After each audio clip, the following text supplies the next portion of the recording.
പ്രിയമുള്ളവരെ, കരിങ്ങന്നൂർ സ്വദേശിയായ അമ്പാടിയും റോഡുവിള സ്വദേശിയായ മുഹമ്മദ് അലിയും ഇന്ന് ഈ ലോകത്തില്ല. അവർ പോയി. ഈ കാണുന്ന വാഹനമിടിച്ച് ഇന്നലെ അവർ രണ്ടുപേരും ഈ ലോകത്ത് നിന്ന് വിട പറഞ്ഞു. അമ്പാടിയെക്കുറിച്ച് പറയുകയാണെങ്കിൽ ഒരേ ഒരു മകൻ. ആ മകനെ ആ അച്ഛനും അമ്മയും വളരെ വാത്സല്യത്തോടെ വളർത്തി ഒടുവിൽ BSc നേഴ്സായി ആദ്യത്തെ ശമ്പളവും വാങ്ങി വീട്ടിലേക്ക് അമ്മയുടെ കൈകളിൽ ഏൽപ്പിക്കാൻ വന്ന പൊന്നുമോനാണ്. ആ പൊന്നുമോൻ ആദ്യത്തെ ശമ്പളം വാങ്ങി അമ്മയുടെ കയ്യിൽ ഏൽപ്പിച്ചിട്ട് ഈ ലോകത്ത് നിന്ന് വിട പറഞ്ഞു പോയി. രണ്ടാമത് മുഹമ്മദ് അലി എന്ന് പറയുന്ന ഈ പയ്യൻ, അവൻ്റെ ഉപ്പ വളരെ വർഷങ്ങൾക്ക് മുമ്പ് മരണപ്പെട്ടു പോയതാണ്. പിന്നീട് ഉമ്മ വളരെ കഷ്ടപ്പെട്ട് വളർത്തി വലുതാക്കിയ പൊന്നുമോനാണ്. അവനും ഇന്ന് ഈ ലോകത്തില്ല. എനിക്ക് ഈ അവസരത്തിൽ നിങ്ങളോട് പറയാനുള്ളത്, ഈ വണ്ടിയുടെ കോലം നിങ്ങൾ കാണുന്നുണ്ടല്ലോ, പ്രിയപ്പെട്ട മാതാപിതാക്കളോടാണ് എനിക്ക് പറയാനുള്ളത്. നമ്മുടെ മക്കൾ നമ്മുടെ എല്ലാമാണ്, നമ്മുടെ ജീവിതമാണ്. ആ മക്കൾക്ക് എന്തെങ്കിലും സംഭവിച്ചാൽ നമുക്ക് സഹിക്കാൻ കഴിയില്ല. അതുകൊണ്ട് ഒരു കാര്യം നിങ്ങളോട് എല്ലാവരോടും മാതാപിതാക്കൾ എന്നുള്ള നിലയിൽ പറയുകയാണ്: നിങ്ങളുടെ മക്കളെ രാത്രി സഞ്ചാരത്തിന് ഇറക്കി വിടരുത്.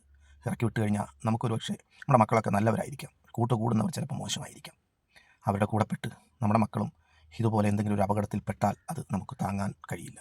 8 മണി കഴിയുമ്പോൾ നിങ്ങൾ വീട്ടിലെത്താൻ ഓർഡർ കൊടുക്കുക. 8 മണിക്ക് മുന്നേ എവിടെയെങ്കിലും പോകാനുണ്ടെങ്കിൽ പോവുക. തിരിച്ച് 8 മണിക്ക് മുമ്പ് വീട്ടിൽ വരിക. ചിലപ്പോൾ നിങ്ങളെ ഉപദ്രവിച്ചെന്നിരിക്കാം, ചീത്ത പറഞ്ഞെന്നിരിക്കാം, ഞാൻ വലുതായില്ലേ, എന്നെ എന്തുകൊണ്ട് പുറത്തു വിടുന്നില്ല എന്നൊക്കെ ചോദിച്ചെന്നിരിക്കാം.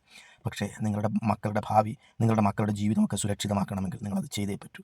ഇപ്പോൾ നടക്കുന്ന എല്ലാ അപകടങ്ങളുടെയും ടൈം നമ്മളെപ്പോഴും ചിന്തിക്കേണ്ട ഒരു വിഷയം. രാത്രി കാലങ്ങളിൽ എവിടെ അപകടം നടന്നിട്ടുണ്ടോ ആ അപകടങ്ങളിലൊക്കെ പിടഞ്ഞു വീണ് മരിക്കുന്നത് ചെറുപ്പക്കാരായ 18-നും 25-നും മധ്യപ്രായമുള്ള മക്കളാണ്. അപ്പോൾ അതുകൊണ്ട് ഈ മക്കളെ പുറത്തേക്ക് വിടരുത് എന്നാണ് എനിക്ക് അവസരത്തിൽ പറയാനുള്ളത്. ആവശ്യങ്ങൾക്ക് അവർ പകൽ സഞ്ചരിച്ചോട്ടെ, അതിനുശേഷം അവർ 8 മണിക്ക് മുമ്പ് വീട്ടിലെത്തിക്കോട്ടെ, പ്രശ്നമില്ല. പക്ഷേ 8 മണി കഴിയുമ്പോൾ പിന്നീട് ഈ റോഡിൽ ഇറങ്ങുന്നവരൊന്നും യഥാർത്ഥത്തിൽ നല്ല മക്കളല്ല എന്ന് നിങ്ങൾ തിരിച്ചറിയണം. അത് ചിലപ്പോൾ ഇത് കേൾക്കുമ്പോൾ ആളുകളൊക്കെ എന്നെ പൊങ്കാലിട്ടേക്കാം, നിങ്ങളെന്താ അങ്ങനെ പറയുന്നത്, ഞങ്ങളെ മക്കളും പുറത്തിറങ്ങുന്നതാണ്, അവരൊക്കെ നല്ലവരാണ് എന്നൊക്കെ പറയാം. പക്ഷേ നിലവിൽ നമ്മുടെ സാഹചര്യം അങ്ങനെയാണ്. നിങ്ങളത് തിരിച്ചറിയുമെന്ന് തന്നെയാണ് ഞാൻ കരുതുന്നത്. പ്രിയമുള്ളവരെ, നമുക്ക് നമ്മുടെ ഏറ്റവും പ്രതീക്ഷകളായ മക്കളെ നമ്മളോടൊപ്പം നമ്മൾ മരിക്കുന്നത് വരെ കാണണം എന്ന് നിങ്ങൾക്ക് ആഗ്രഹമുണ്ടെങ്കിൽ ഈ രാത്രി കാലങ്ങളിൽ ഈ മക്കളുടെ കൈകളിലേക്ക് ഇതുപോലുള്ള 2 വീലറും 4 വീലറും കൊടുത്തുവിട്ട് ഇവരെ മരണത്തിലേക്ക് നിങ്ങൾ അയക്കരുത് എന്ന് മാത്രമാണ് ഈ അവസരത്തിൽ ഞങ്ങൾക്ക് പറയാനുള്ളത്. നന്ദി, നമസ്കാരം.